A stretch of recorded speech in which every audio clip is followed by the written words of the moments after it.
Lucas 7, a partir do verso 36.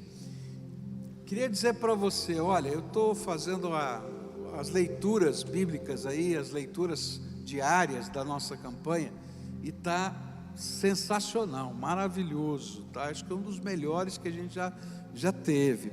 Mas eu queria dizer uma coisa para você: você só vai aproveitar mesmo se fizer os exercícios que tem lá. É uma tentação pular, não é?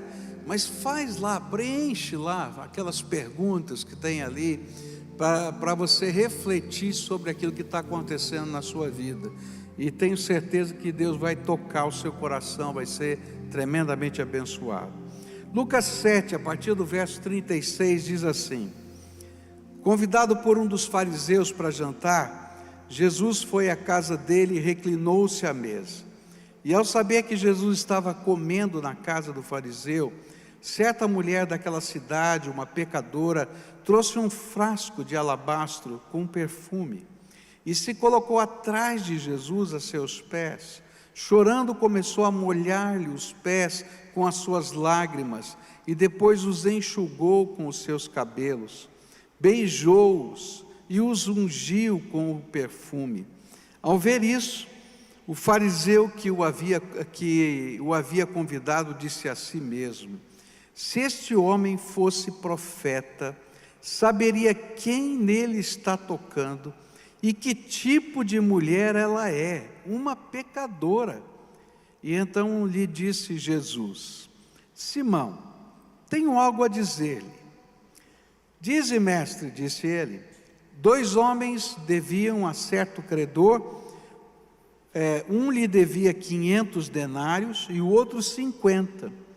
Nenhum dos 2 tinha com que lhe pagar, por isso perdoou a dívida a ambos. Qual deles o amará mais? Simão respondeu: suponho que aquele a quem foi perdoada a dívida maior. Você julgou bem, disse Jesus. E em seguida virou-se para a mulher e disse a Simão: vê esta mulher? Entrei em sua casa, mas você não me deu água para lavar os pés. Ela, porém, molhou os meus pés com as suas lágrimas e os enxugou com os seus cabelos. Você não me saudou com um beijo, mas esta mulher, desde que entrei aqui, não parou de beijar os meus pés. Você não ungiu a minha cabeça com óleo, mas ela derramou perfume nos meus pés. Portanto, eu lhe digo, os muitos pecados dela lhe foram perdoados, pois ela amou muito. Mas aquele a quem pouco foi perdoado, pouco ama. E então Jesus disse a ela: seus pecados estão perdoados. Os outros convidados começaram a perguntar: quem é este que até perdoa pecados? Jesus disse à mulher: sua fé a salvou, vá em paz. Pai querido, é em nome de Jesus que nós estamos reunidos nessa manhã, nesse templo, para te adorar, Senhor. E cada um chegou aqui com um coração diferente. Alguns talvez, como essa mulher, com o coração penitente. Quem sabe, Senhor, arrependido. Quem sabe, Senhor, adorando de uma maneira diferente, porque sente a presença, o toque, a graça salvadora de Jesus. Talvez outros como Simão, que não entendem muito bem o que está acontecendo, nem porquê. Mas eu quero te pedir que tanto a um quanto a outro, o Senhor ministre nessa manhã. Que o teu Espírito se torne irresistível e que possamos, Senhor, perceber o teu toque e a tua graça. É aquilo que eu oro em nome de Jesus. Amém e amém. A gente está estudando sobre uma nova chance e essa semana a gente vai entrar num tema interessante sobre encarar o passado com fé. E esse é um dos textos que a gente vai estar estudando. E nesse texto a gente tem 2 abordagens, 2 maneiras de encarar essa perspectiva de vida. A gente pode encarar na perspectiva de alguém penitente, de alguém arrependido, de alguém que se aproxima de Deus, como essa mulher que o nome nem aparece. E a gente pode encarar na perspectiva de Simão, de apesar de estar recebendo Jesus em casa, não sabia reconhecer quem era Jesus. Nessa manhã eu quero dar uma olhada na perspectiva da mulher, dessa mulher penitente. E eu queria olhar para aquilo que está acontecendo e explicar um pouquinho essa cena para ajudar você a entender o que está acontecendo ali. Muito provavelmente Jesus tinha pregado naquela cidade um sermão, provavelmente devesse ter feito alguns milagres, e foi ouvido tanto pelo fariseu quanto pela mulher. E aí o fariseu convidou Jesus para jantar na sua casa, onde ele disputaria com Jesus aspectos do seu sermão. Era um costume naquela época convidar para um debate através da refeição. Então, normalmente o que se fazia, convidava para vir para uma casa. Então, eu convido você para vir na minha casa, ofereço um jantar, abro as portas da casa, as janelas da casa e convido a cidade para ouvir o debate. Então, enquanto eles estão comendo, tem gente na janela, tem gente na porta, tem gente dentro da casa assistindo. Naquele tempo não se sentava à mesa, naquele tempo se deitava num divã, não é? E com os pés para trás, e aí então pegava a comida com a mão e ali então ia comendo e as pessoas iam ouvindo aquilo que está acontecendo ali. Todos naquela condição, não é? Estavam ali para ouvir esse debate. E por causa disso, Simão fez algumas coisas bem típicas de um debate. Ele não beijou Jesus quando chegou, não lavou os seus pés, ou não colocou água para lavar os pés, e isso era o mínimo da boa hospitalidade. Então, as pessoas caminhavam muito, as ruas eram de terra, então se colocava uma talha com água, a pessoa podia lavar os seus pés, se refrescar para poder jantar, e ele não fez isso. Ele queria deixar Jesus desconfortável. Quando se chegava a casa, se recebia com um beijo, não é? Esse era o costume. Assim como a gente cumprimenta, não é? Naquele tempo se dava um beijo, não é? No rosto da pessoa. E ele não beijou Jesus. Por quê? Ele ia debater com Jesus. Ele estava querendo, de uma maneira propositada, deixar Jesus desconfortável. A mulher que estava naquela casa, que entrou naquela casa para ouvir o debate, era uma prostituta que exercia sua profissão naquela comunidade. Mas diante de Jesus, aquela mulher não consegue se conter. E ela começa a chorar. E as suas lágrimas molham os pés de Jesus. E se você tem os pés empoeirados, o que acontece quando pinga alguma coisa? Começa a fazer os riscos, não é? Marcando em cima da poeira. E eu imagino que aquela mulher olhou para aqueles pés que começaram a ser riscados, não é? Pelas suas lágrimas, e ela ficou constrangida com aquilo. E ela fez um ato que era alguma coisa até estranha para aquele tempo. Ela desatou seus cabelos e começou a limpar os pés de Jesus, que agora estavam embarreados, né? Tinha a poeira molhada com as lágrimas dela, e ela começa a limpar nos seus cabelos os pés de Jesus. Só que isso era uma coisa muito complicada no Oriente. Uma mulher no Oriente só desatava os seus cabelos diante do seu marido, e se ela desatasse os seus cabelos diante de qualquer outro homem, isso era motivo de divórcio naquele tempo. Em seguida, ela pega um frasco de perfume. Esse frasco de perfume, normalmente era um pequeno frasco e ficava pendurado no pescoço da mulher. E era usado para perfumar o hálito e o corpo. E muito provavelmente, esse era um instrumento muito útil da sua profissão e muito caro. E ela então não se contenta em apenas enxugar ou limpar os pés com os seus cabelos, mas ela começa a derramar aquele óleo perfumado e ungir os pés de Jesus.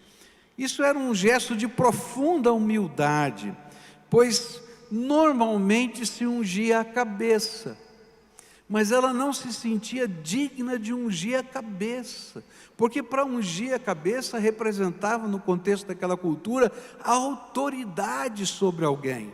E então ela unge os pés, para dizer: olha, não sou digna de colocar esse óleo perfumado sobre a sua cabeça, eu vou ungir os seus pés, em gratidão, em humildade. Mas o homem do banquete, ou os homens que estavam no banquete, não enxergavam o arrependimento, a fé, a devoção. Eles só viam uma prostituta tentando seduzir um homem. E todos já estavam pensando nisto quando Jesus propôs a parábola.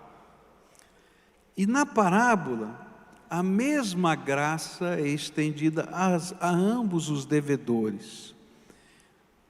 Ambos eram devedores, ambos não conseguiam pagar, um devia 500, outro devia 50. A única diferença entre eles era o valor da dívida.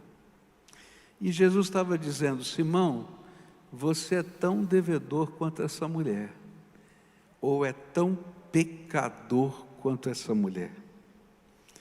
E aí Jesus volta-se ao seu hospedeiro e faz uma coisa inédita nos costumes daquele tempo. Ele vai e critica a hospedagem e mostra que se existe algum pecador naquela sala, era Simão. E ele começa a dizer: olha, você não fez o que deveria ter feito como um bom hospedeiro. E eu imagino que isso tenha sido uma vergonha pública. Quando eu olho para esta cena, eu posso aprender algumas lições. E eu queria olhar na perspectiva agora da mulher e aprender algumas lições com ela. E hoje à noite eu vou olhar na perspectiva do Simão e aprender algumas lições com ele. A primeira lição que eu aprendo com essa mulher é que na nossa vida espiritual tem dois sentimentos que precisam andar juntos. E se eles não andarem juntos, eles não produzem efeito na nossa vida, que são arrependimento e fé. É interessante que o apóstolo Pedro, quando as multidões viram o milagre do dia de Pentecostes e correram para ele e perguntaram: o que é necessário que nós façamos para sermos salvos? E ele fala exatamente isso: vocês precisam ter arrependimento e fé. E isso fica bem claro nos versículos 37 e 38, onde diz assim: ao saber que Jesus estava comendo na casa do fariseu, certa mulher daquela cidade, uma pecadora, trouxe um frasco de alabastro com perfume, se colocou atrás de Jesus a seus pés, chorando, e começou a molhar-lhe os pés com as suas lágrimas, e depois os enxugou com os seus cabelos, beijou-os e os ungiu com perfume. Eu creio que o sermão e aquilo que Jesus fez naquela aldeia promoveram naquela mulher verdadeiramente sentimento de pecado e profundo desejo de mudança da vida. E é isso que a Bíblia chama de arrependimento. Existe uma diferença muito grande entre arrependimento e remorso. Remorso é quando a gente sente culpa, dor, mas não sabe, não vê, nem percebe como eu posso mudar ou ser diferente. Mas arrependimento é quando eu percebo a minha culpa, a minha dor, e digo: não quero mais ser assim, eu quero ser diferente. É aquela dor da alma para mudar de vida. E eu creio que uma das maneiras da gente perceber esse arrependimento é quando ela pega aquele unguento que representava muito na sua profissão e derrama nos pés de Jesus. Porque aquele derramar nos pés de Jesus daquele unguento representava a determinação daquela mulher, dizendo: eu vou mudar de vida. Mas eu e você sabemos que todo o desejo de mudança que temos é incapaz de garantir a nossa transformação. Por isso, arrependimento e fé precisam caminhar juntos. em nossa experiência espiritual. Se a gente quer uma nova chance, um novo começo, eu preciso desses dois sentimentos, arrependimento e fé. O arrependimento, ele nos faz ver a realidade do nosso pecado, e nos faz desejar ser diferentes, e nos conduz a algumas entregas, onde a gente pega algumas coisas e coloca no altar de Deus. Eu me lembro que eu estava pregando num retiro de jovens aqui da nossa igreja,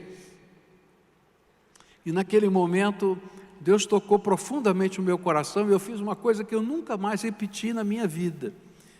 Deus me deu uma convicção que lá naquele retiro, lá numa chácara, num acampamento de juventude, no meio da igreja, tinha gente se drogando. Daquelas coisas que a gente, acho que talvez vive uma vez na vida. E aquela convicção era um negócio tão grande, mas tão grande, que chegou no momento do apelo, eu disse assim: olha, quem tem alguma coisa de droga aqui, porque o Senhor está me falando isso, está tocando no meu coração, vai trazer aqui, depositar aqui no altar, e a gente vai quebrar esses vínculos. E eu me lembro que começou a chegar gente lá, trazendo droga, gente, e eu falei: Senhor, tenha misericórdia. E aí foi aquele momento tão constrangedor, choro, quebrantamento, e aquele momento quando as pessoas colocavam as drogas ali, era um momento em que algo parecido com essa mulher estava acontecendo, que pegou um unguento e derramou aos pés de Jesus. Senhor Jesus, eu não sei se eu consigo dar o próximo passo, mas o primeiro passo eu vou dar, e eu vou colocar essa droga aqui. Eu me lembro que terminou o culto, e de repente bateram na porta do meu quarto, e era um outro jovem, muito conhecido, muito querido, e esse jovem chegou lá e disse assim: pastor, eu não tive coragem de ir lá na frente, mas está aqui, ó, está aqui, o senhor pode me ajudar a jogar fora? É interessante que às vezes a gente não consegue tomar as decisões certas no momento certo, mas Deus nos dá uma chance, e a gente pode ir lá e permitir que o primeiro passo seja dado. Arrependimento é quando eu quero dizer: eu quero mudar, e fé, Deus, tu tens poder para me transformar, e então eu vou lá e coloco na mão de Deus aquilo que eu não posso fazer, mas aquilo que eu posso fazer eu faço, coloco nas mãos de Deus o que eu tenho agora. E sabe o que acontece? O Senhor libera poder do céu, que garante a nossa restauração e a nossa transformação. Eu me lembro de um outro retiro de jovens, quando eu estava pastoreando em São Paulo, e depois de cada mensagem que a gente pregava, tinha um tempo, não é, que as pessoas iam para o quarto, no culto da noite, iam para o quarto e faziam algo parecido com uma célula, e tinha um líder de cada quarto, então faziam as aplicações: olha, como é que está a sua vida, o que é que está acontecendo, e aí oravam uns pelos outros.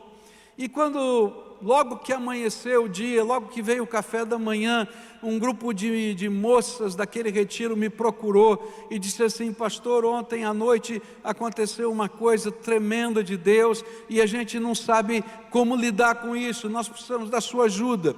E então eu falei: olha, vai ter o culto, depois do culto, antes do almoço, vamos nos reunir com o pessoal do seu quarto. E aí chegou aquele grupo de meninas e disseram assim: olha, ontem à noite, essa jovem que está aqui, ela colocou diante de Deus algo que nós não conseguimos dar os próximos passos, nós precisamos da ajuda do Senhor. E ela começou a contar a sua história. Uma menina muito sofrida, aquela altura já devia ter mais de 20 anos de idade. E ela disse assim que com 12 anos, por causa de uma série de questões da vida, ela fugiu de casa. E por ter fugido de casa, ficou morando na rua. E morando na rua, ela foi trabalhada por pessoas maldosas que a introduziram na prostituição. E ela se tornou, com 12 anos de idade, prostituta. Tem gente má nessa terra, fala a verdade, não é? E ela foi vivendo a sua vida, e mais ou menos com 16 anos de idade, ela começou a ter relacionamentos com um determinado senhor, E esse senhor disse o seguinte: olha, você vai sair dessa vida e eu vou bancar você, e você vai ser exclusiva minha. E então esse senhor tinha lá a sua família, as suas coisas, mas tinha lá uma kitnet onde ela morava, e ele bancava aquela mulher, e ela continuava nessa vida desde os 16 anos de idade. E ela disse: eu não quero mais isso para mim.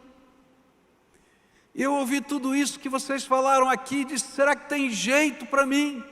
Será que tem jeito para mim? E aí a primeira parte ela fez, ela confessou os seus pecados. Isso é arrependimento, é desejo de mudança. Mas e a segunda parte?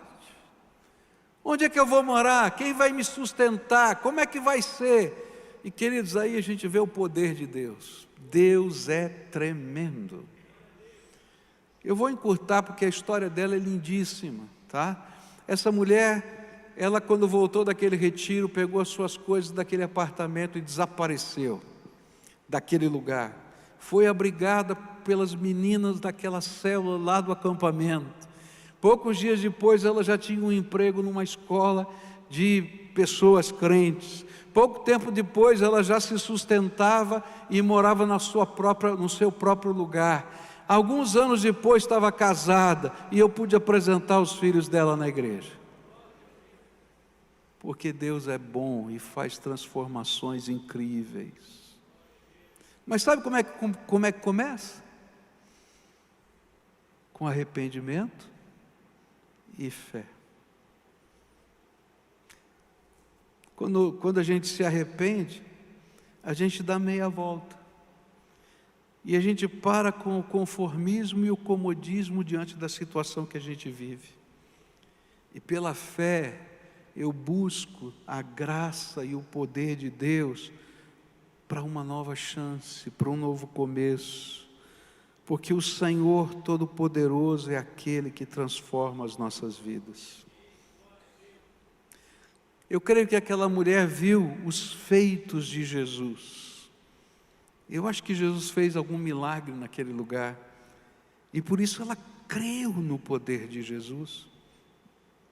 E quando ela viveu o arrependimento, a fé suscitou no seu coração a certeza de que podia haver uma esperança para a vida dela. Quando eu penso nessa mulher, eu penso em tantas pessoas que têm histórias diferentes. Às vezes a gente olha para questões radicais, como eu citei aqui, mas Jesus estava oferecendo essa mesma oportunidade para Simão. E ele disse assim: olha, a única diferença entre você, Simão, e essa mulher, porque vocês dois estão em dívida com Deus, a única diferença é o valor social do teu pecado. Como é que a gente mede tamanho de pecado? Porque Deus não mede tamanho de pecado. O pecado é uma interrupção da nossa comunhão com Deus. Se você quebrar um fio que está lá dentro do plástico e você não consegue nem perceber onde ele está quebrado, ou se você afastar, cortar e afastar, o efeito é o mesmo, não tem luz, não tem energia passando. Como é que a gente mede o tamanho do pecado? Porque para Deus o pecado é essa interrupção. A gente mede pelas consequências sociais, e nós medimos o tamanho do pecado.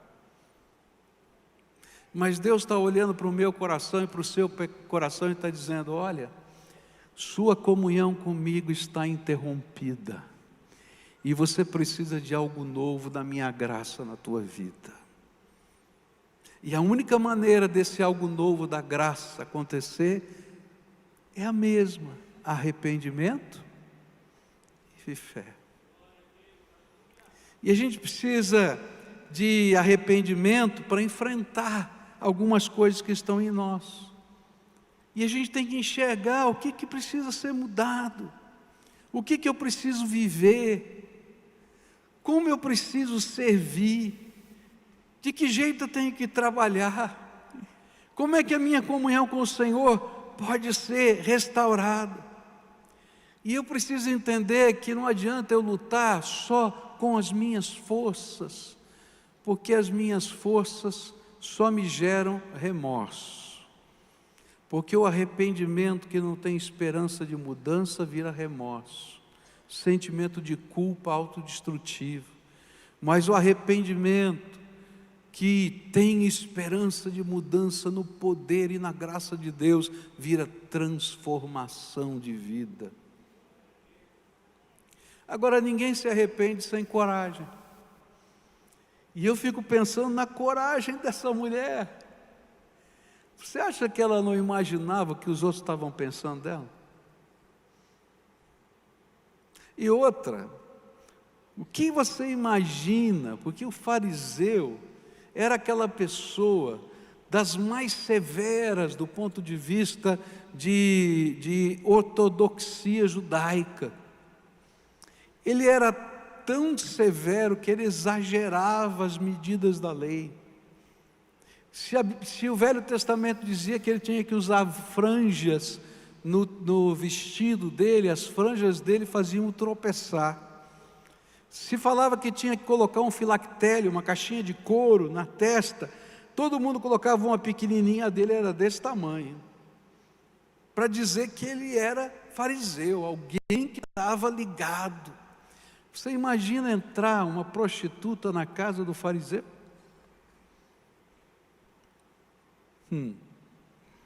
Gente na porta e gente na janela, ela entra dentro da sala, fura tudo. Tinha que ter muita coragem. E é por isso que a Bíblia diz que sem coragem ninguém entra no céu. Olha só o que está na Bíblia, Apocalipse 21:8. Mas os covardes, os incrédulos, os depravados, os assassinos, os que cometem imoralidade sexual, os que praticam feitiçaria, os idólatras e todos os mentirosos, o lugar deles será no lago de fogo que arde com enxofre e esta é a segunda morte. Por que os covardes não entram no céu? Porque quem não tem coragem de se arrepender e crer, não vai chegar a lugar nenhum. E sabe, quando a gente se arrepende e tem fé em Jesus, tem coragem para isso, para se colocar na mão de Deus, algo novo nasce no nosso coração. Quando aquela mulher está chorando e ela desata os seus cabelos, não é porque ela queria seduzir Jesus, mas era de alguma maneira ela queria servir Jesus. E todo aquele que nasce de novo em Cristo Jesus, todo aquele que é transformado pelo poder de Deus, todo aquele que é tocado pela graça, não consegue deixar de servir Jesus. Eu não sei de que maneira, mas você quer servir Jesus. Você quer ser bênção, você quer ser instrumento da graça. Eu creio que as lágrimas dela não eram só de arrependimento, nem o derramado unguento, só uma expressão de entrega, mas também representavam adoração e louvor.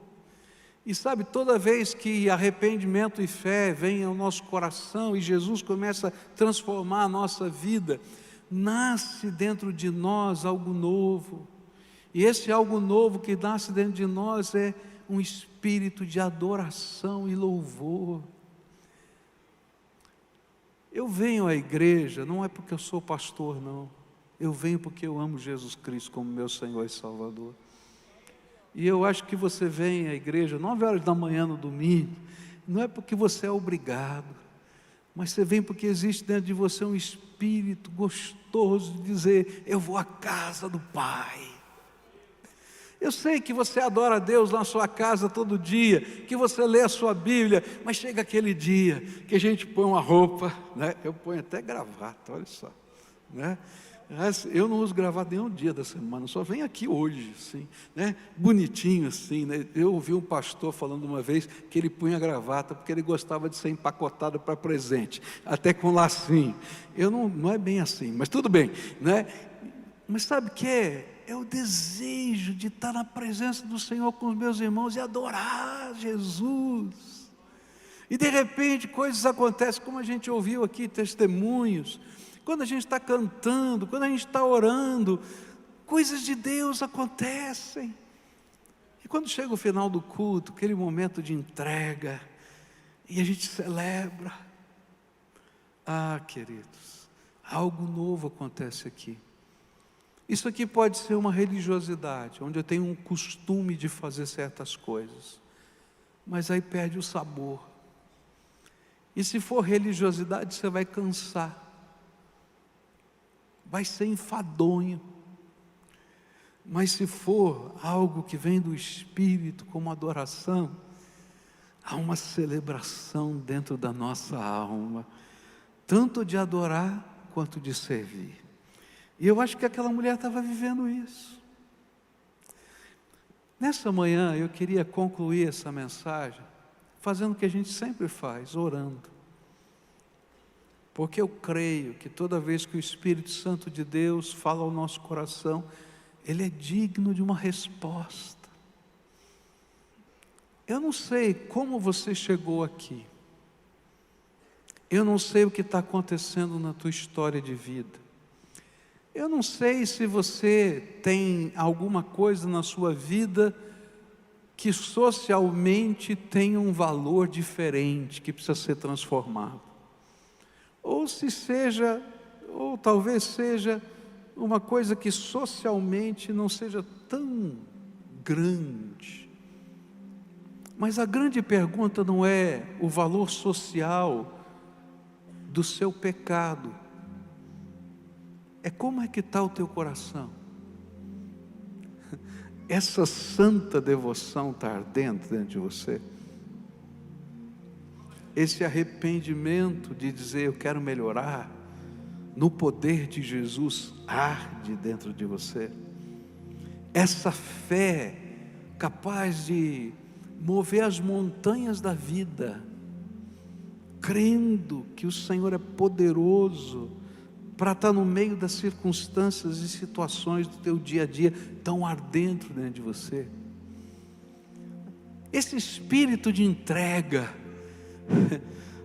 que pega o mais valioso que ela possuía, não como troca, mas dizendo: Senhor, Tu és digno, está ardendo dentro de você. O espírito de servir, de desatar os cabelos, e não só enxugar os pés, mas limpar os pés de Jesus, está dentro de você. E sabe como é que a gente faz isso? Quando a gente serve outras pessoas, porque nós somos hoje as mãos, os pés, a boca do Senhor Jesus aqui na terra. Se não está, tem alguma coisa errada no coração, querido. Pode ser que socialmente não tenha esse tamanho, esse peso, que as pessoas talvez olhem para você e digam: você é um pecador. Mas não importa o que os outros digam, o que importa é o que Jesus vê em nós. Jesus olhou para Simão e para aquela mulher e disse: olha, os dois têm uma dívida lá em cima que só o Senhor pode pagar. E nesta manhã eu queria convidar a gente corajosa,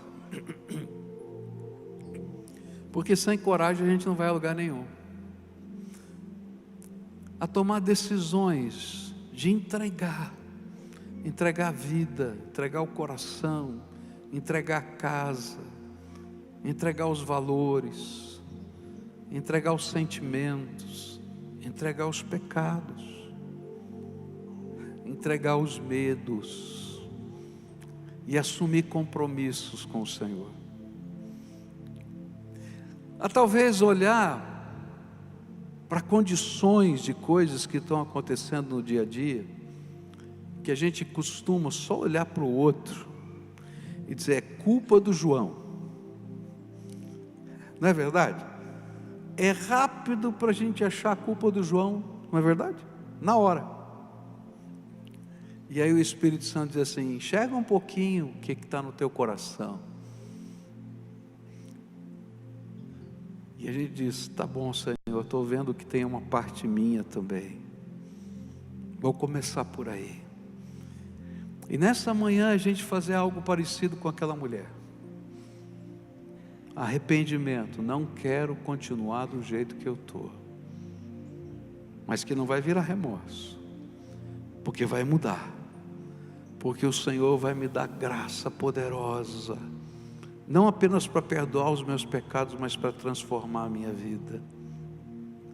E quando a gente vem na presença do Senhor, não vem só com arrependimento e fé, vem com essa coragem e com essa adoração sincera de dizer: Senhor, eu quero desfrutar da Tua presença.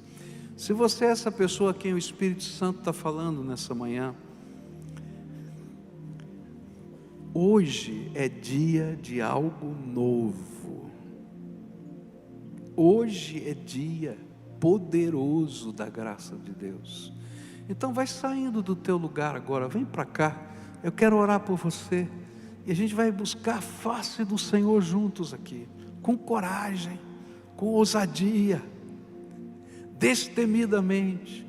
Se tem uma família que está vivendo uma situação que precisa de mudança, gente, às vezes eu vejo famílias sofrendo tanto, e um fica olhando para o outro, será que ele vai tomar uma atitude?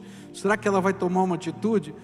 Segura um na mão do outro e diz: nós precisamos de uma nova chance, e vem.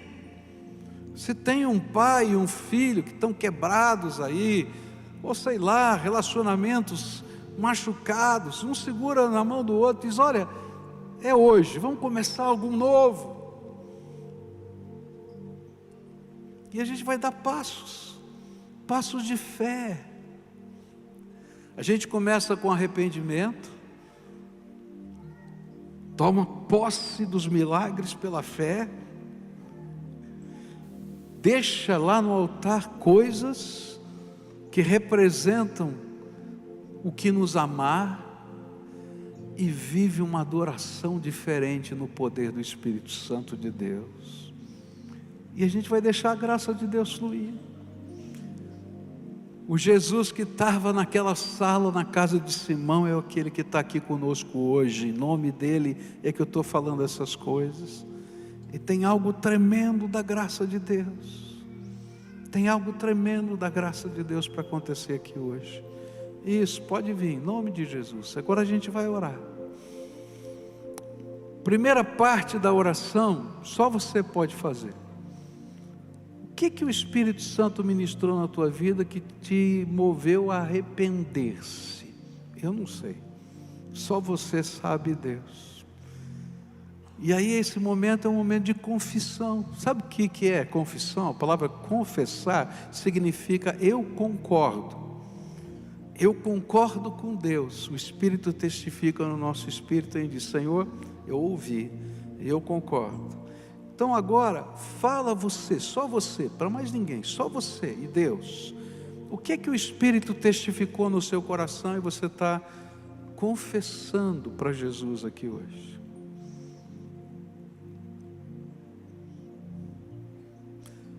Agora diz para Ele: eu não quero continuar assim, que senão vira só sentimento de culpa. E pede: eu preciso do poder do Espírito Santo para ver transformação na minha vida. Agora aqui tem pessoas da mesma família, tá? Se você está colocando alguma coisa que você sabe diante de Deus que feriu alguém que está do teu lado, que faz parte da tua família, está aqui agora, tá? Então cochicha no ouvido dessa pessoa e diz: hoje eu estou colocando na mão de Deus isso, porque eu sei que te machucou. Faz isso, porque é tempo de restauração. Deus vai usar esse momento para abençoar a tua vida. Se você confessou alguma coisa, então fala no ouvido, baixinho. Toma coragem. Toma coragem. E deixa o Espírito Santo fazer a obra dele na tua vida. Se a pessoa não está aqui, então você vai pedir coragem para ver restauração, e vai pedir que Deus te dê coragem de restaurar com alguém significativo da tua vida. Porque nessa jornada Deus não apenas restaura a nossa comunhão com Ele, mas abençoa a nossa casa, a nossa família, o nosso jeito de viver. E é por isso que uma das manifestações do poder de Deus é a conversão dos pais aos filhos, dos filhos aos pais, do marido à esposa, da esposa ao marido, de pessoas que nós machucamos sem saber ou sem querer, e que o Espírito revela para a gente poder trabalhar a construção futura. E a gente vai pedir poder de Deus para isso, tá bom?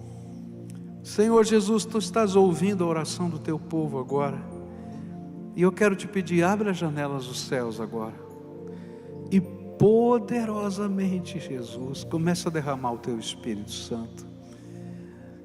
Ninguém consegue se autotransformar. A gente vai até um certo ponto, Senhor, e cai. Mas se o Senhor segurar a nossa mão, ainda que a gente esteja afundando, o Senhor vai nos levantar, e a gente vai poder andar sobre as águas outra vez. E nesta hora eu quero te pedir, abençoa os teus filhos que aqui estão. E Pai, que uma nova chance venha, de graça, de poder, de misericórdia, de transformação. Eu quero pedir, Senhor, pelos lares que estão aqui representados. Senhor Jesus, abençoa essas casas, que a paz do Senhor Jesus reine nessas casas.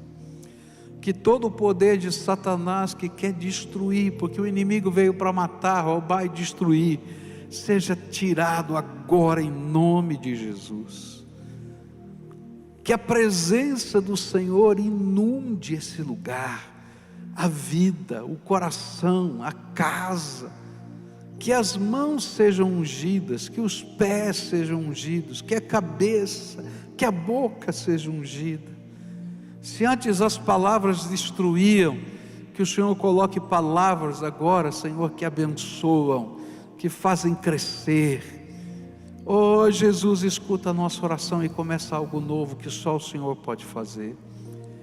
E Pai, faz morada nesses corações, que haja uma adoração nova, um sentimento novo, uma alegria nova, uma devoção nova que seja irresistível, porque o Senhor está no meio do teu povo.